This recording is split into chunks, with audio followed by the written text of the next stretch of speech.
Welcome back to Bleav in Colts. I'm Lawrence Owen. With me this week to go over the Steelers-Colts game is Mark Bergin for the Bleav in Steelers. And Mark, this is an upcoming game, week 4.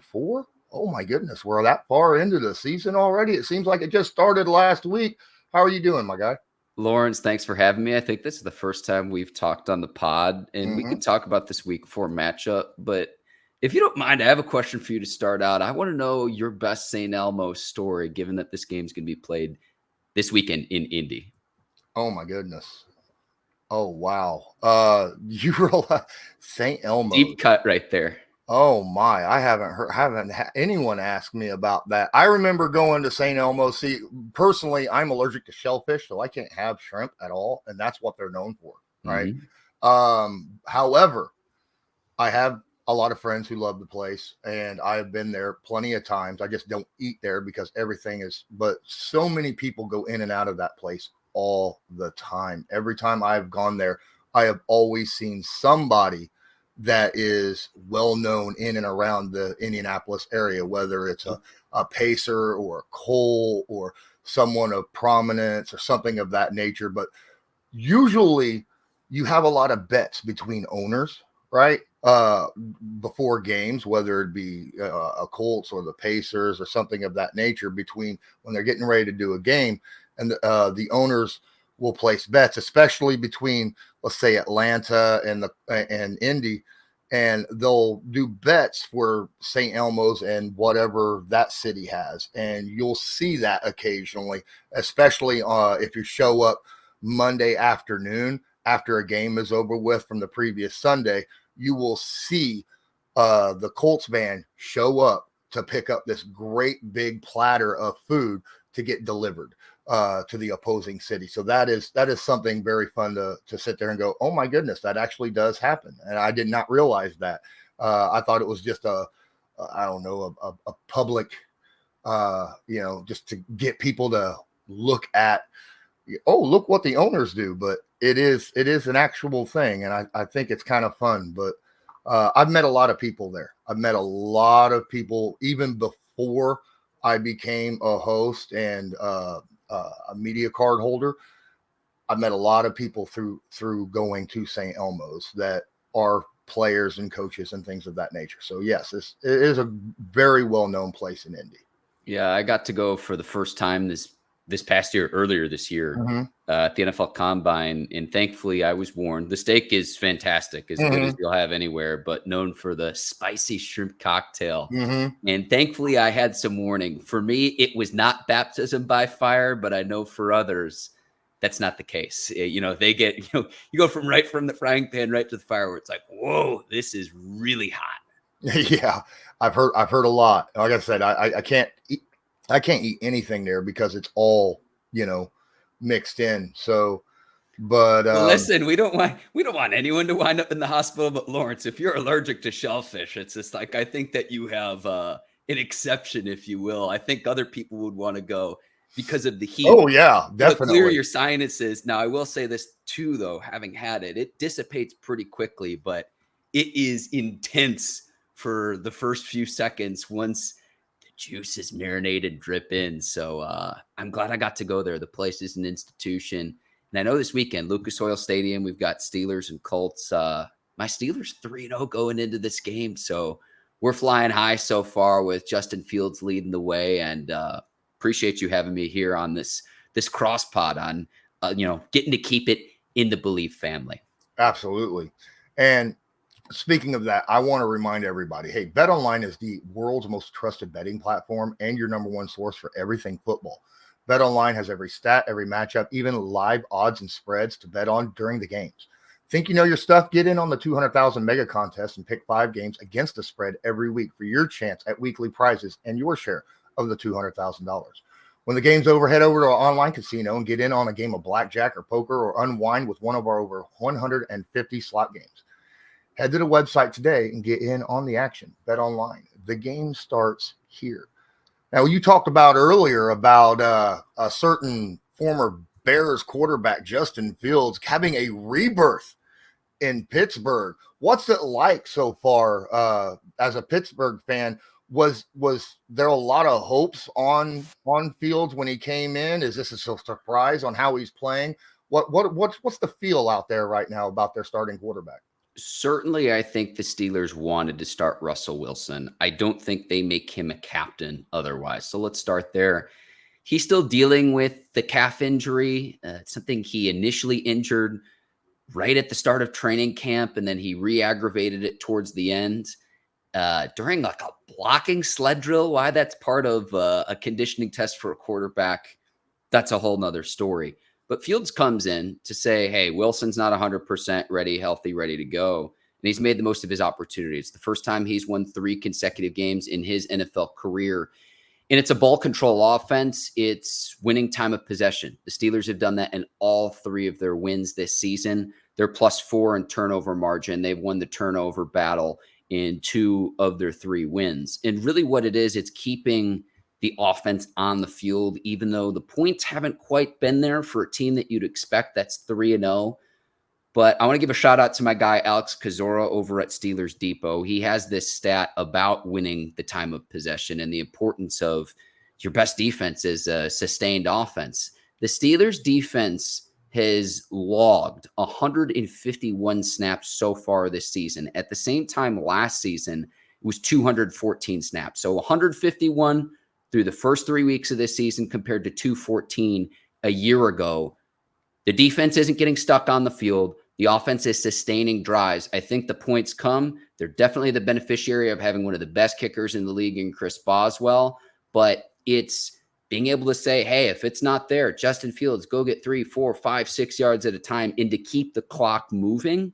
I look at last week against the Chargers and you see only 20 points scored, but 2 things there. Najee Harris could have easily scored a touchdown at the end of the game and made it 27.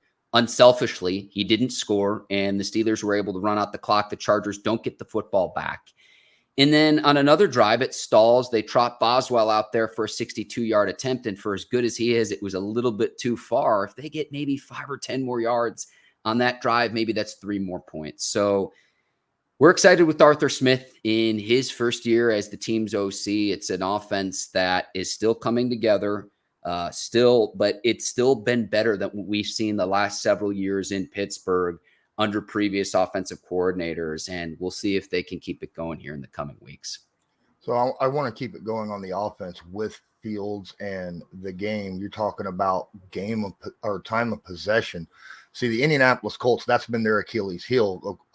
We've had problems stopping the run. That's been our biggest issue until last game against the Bears. But the Bears really don't have a run game to speak of, so to speak, But Fields has done a very good job of taking what the defense gives him. Last week, I watched that game. I watched Fields check down after check down after check down. Then, whether it was Freiermuth or a crossing wide receiver or a running back out in the flat or something of that nature. And then, of course, if Pickens is open downfield, he tags him,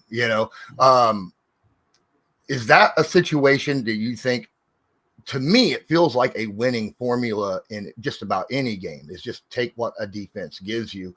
And they practice against the Steelers defense all the time. Is that just something that they're used to doing because, of what the Steelers, the team that they're practicing against day in and day out, you think? What I saw in week 3 from Fields was this, Lawrence. His decisiveness on throws. Mm-hmm. And the knock coming into Pittsburgh for Justin Fields was he has to wait until his receiver is open. He holds the ball too long. He doesn't have that trust. You look at some of the tape in the windows that he threw it into. I mean, he had one over the middle to Pat Freiermuth was just an absolute laser. So a little bit too fast of a ball for Freiermuth to bring in. But having that confidence and that trust in Arthur Smith's offense, you can't simulate that in practice. You got to get to a game situation. Mm-hmm. And so he's starting to develop that confidence and to say, this is what a competent franchise and organization and play caller looks like. Justin Fields came into the NFL with the Bears under a previous regime that's there now. His very first game was an AFC North game against the Cleveland Browns. He was sacked 9 times in that game. They signed future Hall of Fame left tackle Jason Peters off the couch and said, hey, go try to block Myles Garrett one-on-one. Garrett had 4.5 of those 9 sacks in that game. That was Justin Fields coming into the league to say, you're going right from the frying pan directly into the fire. So he comes to the Steelers now, and I would love to see them get another receiver before November's deadline. I really like George Pickens. Freiermuth is a solid tight end. He's got a 2-headed beast in the backfield. But it's the conviction in his throws is what I really noticed against a Chargers defense that's pretty good and has some playmakers. I know Bosa is dealing with some injuries for them. He could only play a few snaps in the game, but they have some really solid players. It's a good Chargers team where you're able to move the ball, control the clock. And the thing that really stuck out to me was not just the decisiveness with his throws, Lawrence, but in the first half of that game, the Steelers only had 14 yards rushing, and they were actually losing time of possession in the first half. That flipped a little bit. The Steelers finished with 114 rushing yards in the game, but Fields had to do what he did without much of a running game for the first half of that game and really the first 2/3 of the game. And to have that maturity, I don't know if that's the type of game he wins a year ago, 2 years ago, 3 years ago. And he was able to do enough for the Steelers to come out victorious. And then when this defense plays with a lead, oh man, I could talk to you till sundown about the Steelers defense thus far this season. -5 yards for the Chargers in the second half. They didn't have a first down in the entire third quarter. 5 sacks in the second half. The way they're able to fly to the football is special to watch. And look, I've hosted Bleav in Steelers since the 2019 season. This is the best Steelers defense I've watched since covering the team. It might be the best defense since the 2010 season. I know we're 3 games in, but they have absolute studs at each level of that defense. Speaking of this, now everybody knows Steelers defense has been stellar. It's what's kept them from having losing seasons in the past.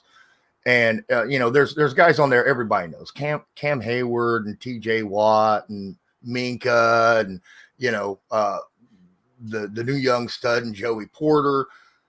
I want to talk about a guy who I watched last week wreak havoc, and I have never seen his name before. Right. And that's a Nick Herbig. I love it. Oh my goodness. That dude looked like a second TJ Watt out there on the opposite side of the field. What's up with this guy? All right. So Alex Highsmith's going to miss this week with a groin injury. Alex Highsmith got a contract extension, and deservedly so. If Highsmith and Watt aren't the best edge rushing duo in the league, they're top 3. Highsmith's a very good player. Herbig, when he's gotten his opportunities to play, he is a speed rusher. He comes into the game, and it's been more situational at this point in his career. He's only in his second season. But it's like the opposing left tackles moving in slow motion. People talk about his bendability, but for me, it's like he's going at a different speed than the left tackle.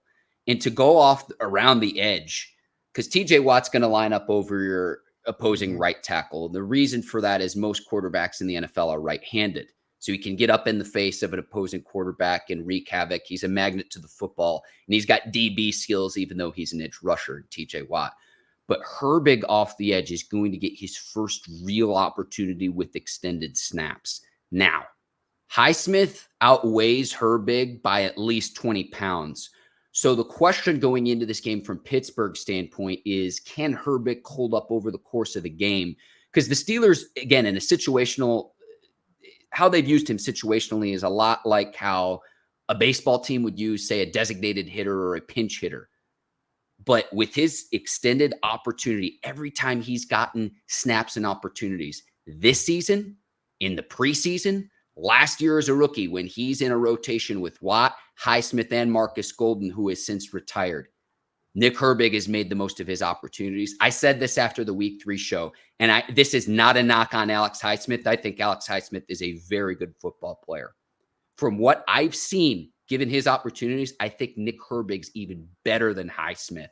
And we'll see if that holds to be true come Sunday. Again, a different style of rusher. He's lighter. It's more of a speed rush. But this guy just flies off the edge, and it's on Wisconsin. He and TJ Watt are going to race to the quarterback. So one more question before we send it over to your side and you start asking me a little. My question is this. Look, the Indianapolis Colts have been obviously not very good in the passing game as of late and have to lean on a very good offensive line, rated number 1 by PFF so far this year, and Jonathan Taylor. And that's how they have been staying in games and winning games. They may be only 1-2, but they're actually winning the points battle, total points battle on the season. They don't lose games by very much. When they do, they stay in games, including the first game against the Texans, which is a very, very good team. Mm-hmm. What about this offensive line versus your guys' front seven? This is like a major, like, I don't know, a heavyweight fight, so to speak, is the way I would look at it, right? Yeah. One of the best versus one of the best. What are you expecting to come out of this one? I mean, it all starts up front with Quentin Nelson. If you're talking an A gap, B gap game, line of scrimmage, some people call them the big uglies. Lawrence, I call them the big sexies, up front.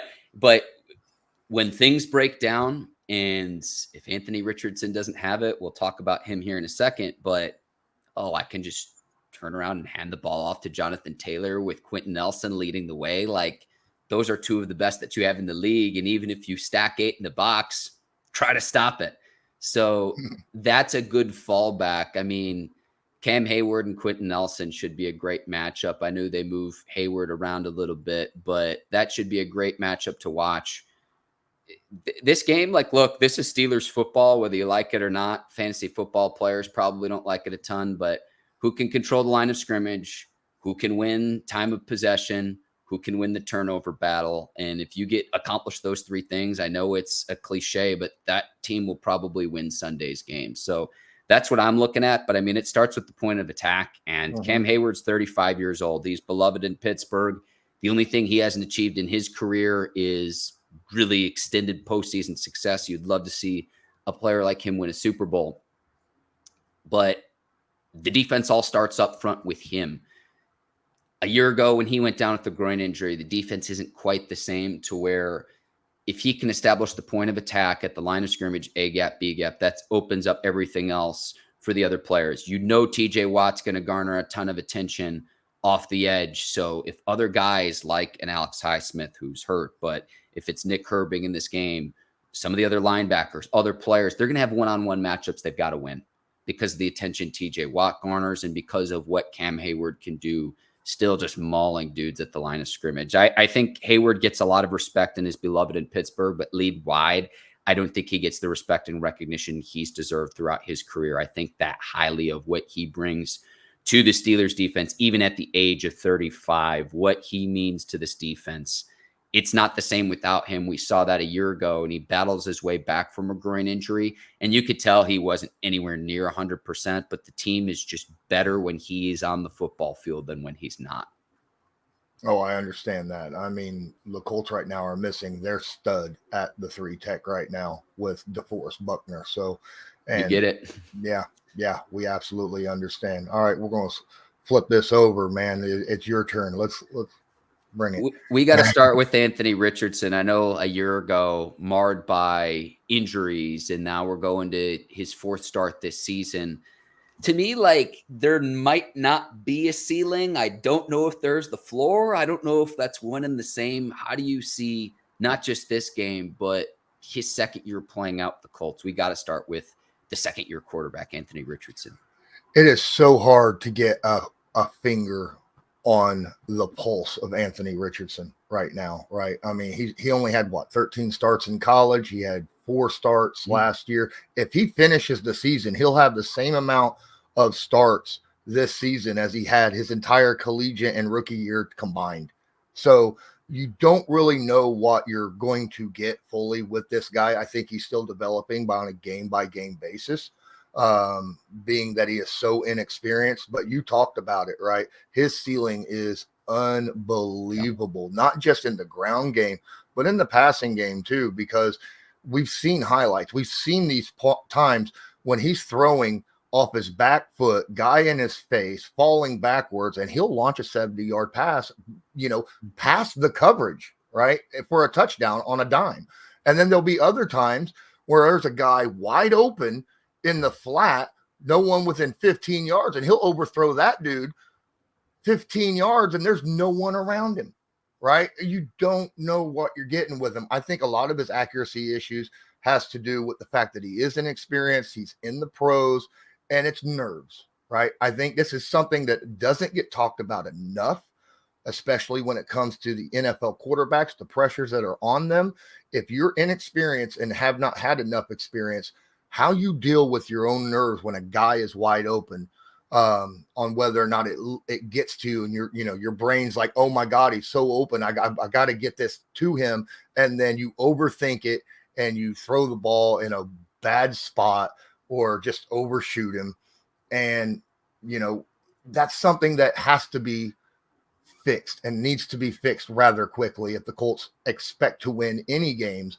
Last week, he had the same situation. Thank goodness our running game was there. Otherwise, we really should have lost that game. We had no business being in that game, even against the Bears, to be honest with you. But with the way that Anthony Richardson was throwing the football in the short and intermediate areas. But if he can get his nerves calmed down and he's able to get even competent at the short and intermediate passing, he's going to be a dangerous guy because his scrambling ability, his ability to avoid pressure in the pocket is elite. Coming out of college, it was elite. He can recognize and feel pressure on the left side, right side, blind side, doesn't matter. And he just moves around the pocket. And when he moves with pressure, it's not a, oh my goodness, I need to take off and run. It's a, oh my goodness, I'm going to take a couple steps, look downfield. If the pressure's still there, I'm going to move out of the pocket. But he's always got his eyes downfield looking for someone to throw the foot. He prefers to throw rather than to run right now. So that's something that I really like about where Anthony Richardson's at. I honestly believe that he doesn't run the ball enough, at least this year. Last year, he ran it quite a bit, but he ended up with that shoulder injury that took him out for the season. I'm wondering if that's in the back of his head, and that's why he's not taking off more this year or as much this year as he did last year. What Mike Tomlin always says is making the routine plays routinely. Yep. And it's not the stuff that'll make Sports Center or the highlights or something you'll see viral all over social media, but it's taking what the defense gives you, checking down when you need to, hitting the open man to move the chains or to make it a second and third and manageable. Those types of things that go into the quarterbacking position versus, say, the 2 or 3 or 4 plays that make up a win or a loss throughout the course of a game. Yeah. So I also want to ask you too, when it comes to Richardson, you mentioned the shoulder injury too and the scrambling ability.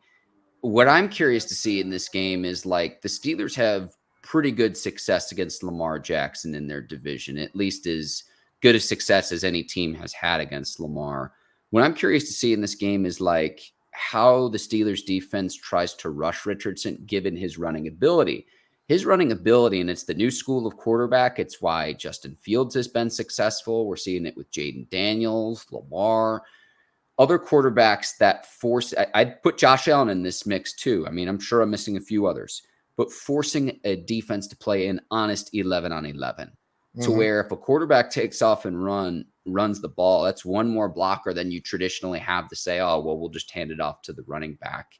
So, is that something that, in your opinion, the Colts do enough with Richardson, is to utilize his mobility, whether it's RPOs, read options, rollouts, that type of thing? Play calling wise, I believe absolutely. I think they do a lot of RPOs. I'd say 75% of the plays called are RPOs, and they leave it in the hands of Richardson on whether or not he hands the football off, whether he runs it, or whether, he's going to sit in the pocket and throw it or roll out from the option out of the pocket to throw it or pitch it even. We've seen so many different types of RPOs and things of that nature from Shane Steichen and Jim Bob Cooter, the offensive coordinator for the Indianapolis Colts. we've seen so much of that over the course of his first 2 seasons, Anthony Richardson, with this offense, that that's just an integral part of the game plan week in and week out.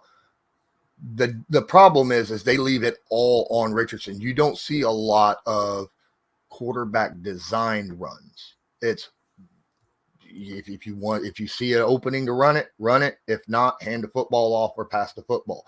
That puts a lot of weight and pressure. It takes a lot of it, believe it or not, I think, off the quarterback and puts it on the offensive line, because the offensive line now has to play everything, right? They have to play, well, we could be running the football. Taylor might be right behind us, or he might be dropping back to pass, or he might be taking off and going this direction. And I think that in and of itself is something that isn't talked about enough, how much pressure that puts on an offensive line and tight ends and stuff like that are blocking up front. But yeah, they are definitely giving him the place to utilize his legs. It's just whether or not Richardson decides to do it himself. That's really the big thing that I have noticed so far this season. Yeah, and that you have the benefit of playing in Lucas Oil Stadium. It's beautiful. It's an indoor stadium though too. Do you have any concern with like using Taylor too much on the front half of the season versus like November, December, January is when you want to make sure that he's fresh and playing his best ball? Do you have any concern with that with Taylor, especially because I know he's dealt with injuries in previous seasons?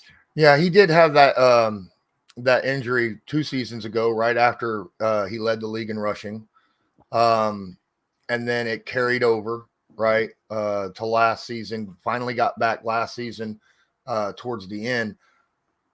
I have no real concerns about that right now. He's not getting a whole lot of touches, at least in my opinion. He's not getting Derrick Henry type touches. If you get what I'm saying, he's not getting which is a good thing early on. I mean, I know right. For fantasy football purposes, and I'm sure Colts fans would love to see, we just got a 4 touchdown game from Taylor. But again, my point is like November, December, January, and when you play outdoors, when you're not playing inside. Indoors like you would be at a home game in Indy, beautiful stadium too. It is when you want Taylor playing his best ball. Yes, and for me, I feel like if you want to win a game, you want to win the ground game with the Indianapolis Colts, take a lot of pressure off of Anthony Richardson. I feel like Taylor should get right around 20-ish carries, and that is bell cow amount of carries, right? But if the running game's not there, or if you feel like it's the offensive line, you can always we bring in other guys. We got Trey Sermon, we got Goodson out there that has been running well right now. The Indianapolis Colts, 5.4 yards per carry as a team, so that's pretty impressive so far this season. That's a situation where you don't need Taylor to be playing at his best every game. You don't need to feed him 30 times a game in order to have an effective run game, because that offensive line and the other running backs are doing very, very well.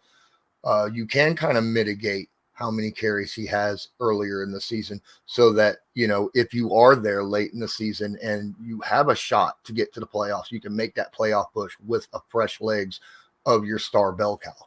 Yeah, and can the Steelers make the Colts one-dimensional in this game if they take away the run? We saw a week ago the Chargers came in with the number 1 rushing offense, the number 1 back in the league in J.K. Dobbins, and they shut that down. And can they do that again and make the Colts one-dimensional? And then in that case, can Richardson make the Steelers defense pay? So that's kind of the chess match in this one coming into Sunday's game. And I know on the outside too, is Pierce the beneficiary of teams saying, hey, we're just going to take away Michael Pittman from the receiver standpoint? How does that shake out? Because I'm looking at just the stats right now, and it's like Pierce has got 225 yards receiving, and then Pittman's your next highest receiver with 88 yards total through the first 3 games. Before the season started, I made a big announcement. I said Pierce is going to lead the team in yards. Pittman's going to have more catches. Pierce is going to have the most yards. And the reason for that is last year, Pierce was open a ton downfield. Like, he runs a lot of go routes. He runs a lot of clear out routes, and ends up getting open. He's got a great ability of getting open 20 plus yards downfield. However, we had Gardner Minshew throwing the football, and Gardner Minshew is not a guy that has a cannon for an arm, and he doesn't look downfield all the time. Now we have Anthony Richardson healthy and with a cannon, laser cannon that can launch the ball anywhere on the field at any point in time. And he's seeing this, and I feel like Alec Pierce is the beneficiary of just Anthony Richardson looking for the deep ball when it's open. And if it's not, then he checks it down to the underneath guys, which is like Michael Pittman, who is the guy we'll call it bell cow receiver, the guy who's not afraid to get 8 to 12 targets per game, right? And even under tight coverage, someone that you could throw the football to even under tight coverage to get that catch and get that first down. So, yes, I Bleav it is a beneficiary, but it's not something that surprises me much because every team needs a possession receiver, and everybody needs that speed deep threat, right? It's like different cars in your garage, Lawrence, of, hey, we've got a Bugatti and a Maserati and a dually truck, and it's all the different types. You mentioned the arm strength of Anthony Richardson. In Pittsburgh, what we call that is when you're throwing a ball through the car wash and it doesn't get wet. That's what we're talking about there. I'm curious to see if Pittsburgh can get this as a revenge game. You left us for dead a year ago. Mitch Trubisky's last start, and it was like, wow, Mike Tomlin, now in year 18, at the time was staring his first losing season dead in the eye, and we were rescued by Mason Rudolph and what was a Christmas miracle in getting back to the playoffs. So it was just like, I wonder if that weighs in the mind at all for this current Steelers team who were on the team a year ago. Offensively, obviously, you look much, much different than you did a year ago with the new quarterback situation. What I want to ask you, though, is this. Defensively, who is the player on this Colts defense that Steelers fans and the Steelers should keep an eye out on and say, hey, know where this guy is out on the field at any given time? Ooh, that's a tough question because a lot of those guys aren't on the field, right? Like I talked about earlier, DeForest Buckner is, right now on IR, right? Because he rolled his ankle. Honestly, I thought it was broken. Hey, that's okay because Isaac Seumalo is still working his way back from a pectoral injury. The Steelers starting left guard, who in my opinion is the team's best offensive lineman, he practiced on Wednesday, so he's working his way back. I don't know if he'll play this week. We're recording this on Thursday, but hey, without Buckner, we don't have Seumalo. Let's call it a wash. All right. Well, keep an eye on the situational pass rusher and pick 15 in this past year's draft, Laiatu Latu. This is a guy who has, when he's on the field, one of the highest pressure rates in the league. He gets a lot of pressure. Got his first strip sack last week against the Bears. This is a guy who can absolutely affect the game. Even if he's not getting sacks, he forces quarterbacks to throw the ball early or get out of the pocket. All sorts of stuff. Makes him make bad throws. We had Jalen Jones, second-year corner, had 2 interceptions last week, and one of those, I Bleav, was because the quarterback was forced to throw early because Latu got in there and forced an early pass. And, that's something that you're used to loving and hearing about with TJ Watt. The Colts have not had that go-to guy in many years, okay? And we're very excited about having someone like Laiatu who's able to actually get in there at any given time and get pressure and force changes in the opposing offense. So that's that guy. He was the kid from UCLA, right? And if I wasn't mistaken, Lawrence, he was the one who had great bendability off the edge, but he had some injury concerns coming into the league. Do I have that right? Yeah, he had an injury. He had a back surgery. After his sophomore season at his former college, and the doctor for the team that he played for medically retired him. without actually going through and actually doing physicals on him. That's the story. They just said, okay, you had back surgery, you're medically retired.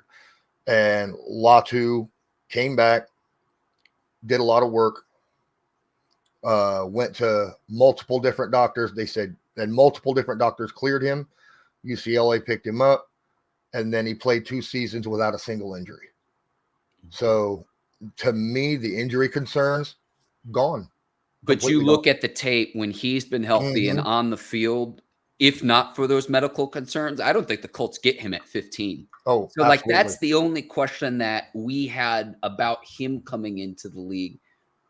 At 15, maybe you roll the dice and say, hey, let's see what we've got in a player, because there's no question that the talent is there. And so that's good to know in terms of who the Steelers can expect. Do the Colts move him around, or do they keep him on one side of the defense, Lawrence, and Latu? Latu can be moved around. Most of the time, he is sitting over your left tackle, though, when he comes in. Now, he does a lot because of his bend and his speed and the power that he has so many pass rush moves. He does a lot of twists. He does a lot of stunts. So he could be coming off the edge, or he could be coming right up the one gap. I mean, it's multiple different places that you could see him coming off of, even though he generally is lining up across your, like I said, your left tackle, usually in the 7. So that's generally where he sits. Keep an eye on that matchup. Dan Moore Jr., the Steelers starting left tackle. He'll be the starter for the foreseeable future for this season, considering Broderick Jones, a second-year player out of Georgia, your first-round pick from a year ago. He will continue to start at right tackle because Washington first-round pick this year, Troy Fautanu, going to be out with a season-ending injury for the Steelers. So they'll have their work cut out going up against the Colts rookie. That's a matchup we'll definitely watch come Sunday. Any final words for this matchup? No, I'm very excited. And again, in my brain, it's like, let's get some revenge for a year ago, because you guys crushed us last year. And it was like, here's the Steelers carcass left for dead. Good luck with the rest of your season. And then they went on the magical sleigh ride with Mason Rudolph, and the rest is history. The fact that the Steelers quarterback room, Lawrence, is what it is now. I want to point this out to your listeners. The Steelers are paying both Justin Fields and Russell Wilson, both on one-year deals this year, less than $5 million combined. I'm of the opinion that it's a better situation than you had with Kenny Pickett, Mitch Trubisky, Mason Rudolph, and it's less expensive. You're turning over rocks. You're seeing Ken Fields be that guy. A conditional pick going back to the Bears. Fields is going to be the starter for the foreseeable future, but I will leave you with this. Fields will get the start Sunday. I don't know at what point Russell Wilson plays in 2024. I'm of the thought process that he will at some point, considering I look across the division. The Steelers a year ago played 3 quarterbacks. Joe Burrow got hurt a year ago. Deshaun Watson has battled injury in Cleveland. He was hurt a year ago before Joe Flacco rescued the season. I know Lamar's coming off his MVP season. The year before that, in 2022, he had injuries. In the AFC North, the style of football, at some point, you're probably going to need both quarterbacks. So I know Russell's not the guy right now. I do think that the Steelers will need him at some point. When that is, I do not know the answer to that. But you ride the hot hand with Fields, and Fields has got to be the starter for now, even if Mike Tomlin won't name him outright QB1. But Mike Tomlin's in year 18, hasn't had a losing season. I think he knows what he's doing in terms of how to navigate the PR game of all of this, Lawrence. So we'll see if Fields can do it again, go for 4 in a row. He's never accomplished that in his career, and I like to see what he's done with his opportunity this season for the Pittsburgh Steelers. You mentioned last year's game multiple times. I'm going to let you know the Indianapolis Colts fans was absolutely fanatic about that game, because the Steelers have manhandled the Colts in recent years. Okay. I'm well aware. So that's a situation where Colts fans were really, it's like, that's a monkey off our back finally. Right. See, this dates back to the 05 season, 2006 in January, that crazy game when, with Vanderjack and the miss at the very end, and Vanderjack had been automatic all season. So I really think this dates all the way back to that, in what should be a really entertaining AFC matchup. And look, at least you got a guy Or are you trying to see if you've got a guy in Anthony Richardson? Because I think we can agree to the consensus here, Lawrence. I would say this.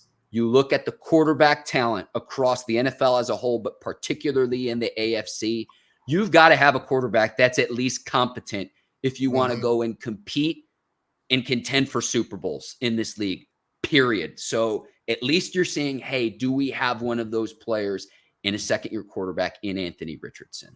Absolutely. And it's something that, the Indianapolis Colts fans have been wanting for years now. And now that we have one, it's just going to take patience to sit there and see if he can't develop into that guy. Same with Fields, right? I mean, situational. I would say that if I was a Steelers fan, I would hope that Fields turns into that guy more than Russell Wilson, because I feel like Fields much younger, right? And has a lot more years under his belt. It's the upside of Fields can get better and better. Russell Wilson in year 13, his best football is behind him at this point.